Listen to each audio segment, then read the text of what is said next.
नमस्कार, आप देख रहे हैं चौकस भारत और मैं ब्रजेंद्र। सत्र का आज 8वां दिन और 8वें दिन विपक्षियों के द्वारा आरोप प्रत्यारोप।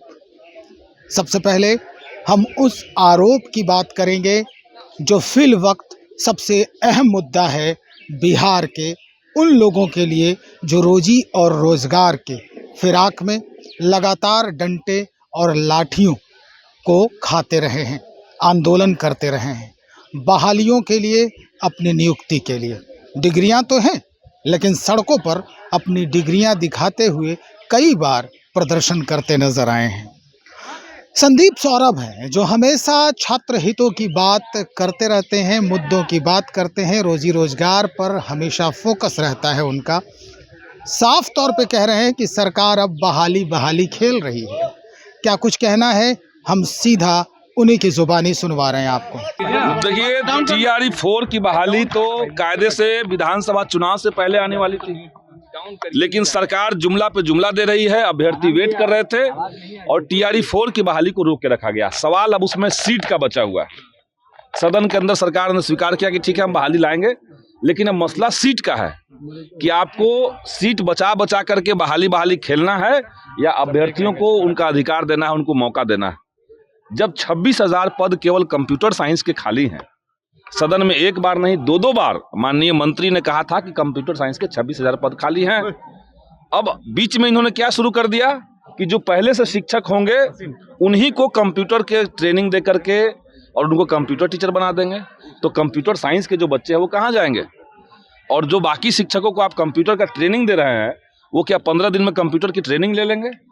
तो बिहार के साथ, बिहार के बच्चों के साथ, बिहार के शिक्षा पद्धति के साथ खिलवाड़ करना बंद किया जाए और 1 लाख पदों पर बहाली आए और जल्द से जल्द आए। यही हम आंदोलन करेंगे, सड़कों पे उतरेंगे। बिल्कुल आंदोलन करेंगे, सड़क पे उतरेंगे हम लोग। जेडीयू की तरफ से डोमिसाइल को लेकर के भी लगातार संदीप सौरभ जी आप बोल रहे हैं। हम लोगों ने तो डोमिसाइल को क्लिंच करवा दिया है। सदन में 3-3 बार लगातार मंत्री जी से चर्चा हुई, आप लोगों ने भी देखा होगा।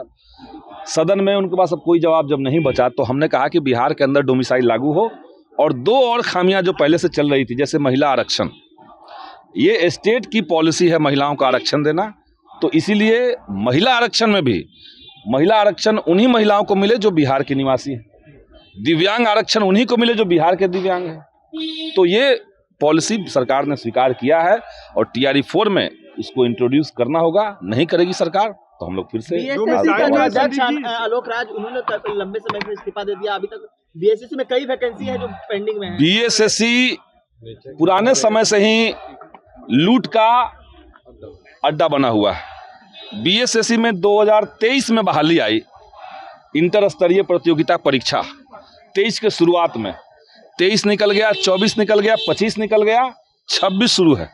यानी 3 साल निकलने के बावजूद उस विज्ञापन के ऊपर अभी तक परीक्षा की तिथि का घोषणा नहीं किया गया है, कोई कैलेंडर परीक्षा का जारी नहीं किया गया है। और इतना ही नहीं, बल्कि कई बार BSSC ने कहा कि हम फिर से फॉर्म को अपडेट कर रहे हैं, फिर से अप्लाई कीजिए, फिर से फॉर्म भरिए। तो ये लगातार फॉर्म जो खेला जा रहा है BSSC की तरफ से, हमें अंदेशा है कि दोबारा से वही पैटर्न अपनाएगी BSSC जो प्रथम इंटर स्तरीय में हुआ था। 2014 की बहाली को ये लोग 23 तक खींच के लाए थे, 22 तक खींच के लाए थे। तो BSSC की बहाली जल्द से जल्द तिथि की घोषणा हो।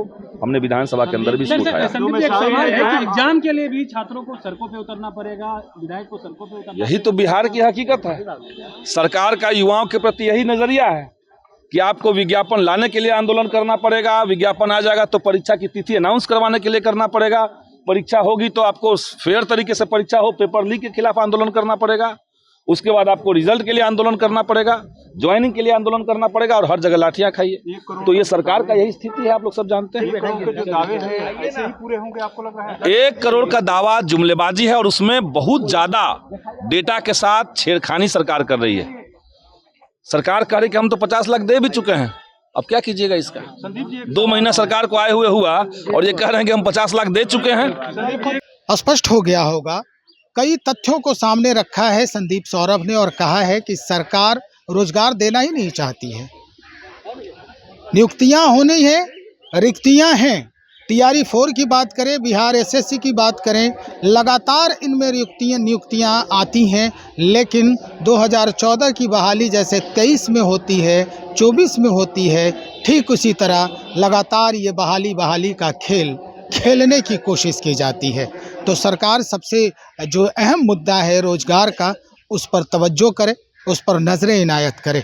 तो ऐसे ही जो बयान हैं हम लगातार आपके समक्ष ला रहे हैं, जो जनहितों में है और आम जो नागरिक हैं, आम जो बेरोजगार हैं, उनके हितों की बात है। हम और लोगों से बातचीत करेंगे और उसके बाद तुरंत आपके समक्ष हाजिर होते हैं कि इन्होंने क्या कुछ कहा है बिहार की आम जनता के लिए, बिहार के विकास के लिए, हितों के लिए। बने रहिएगा। बहुत शुक्रिया।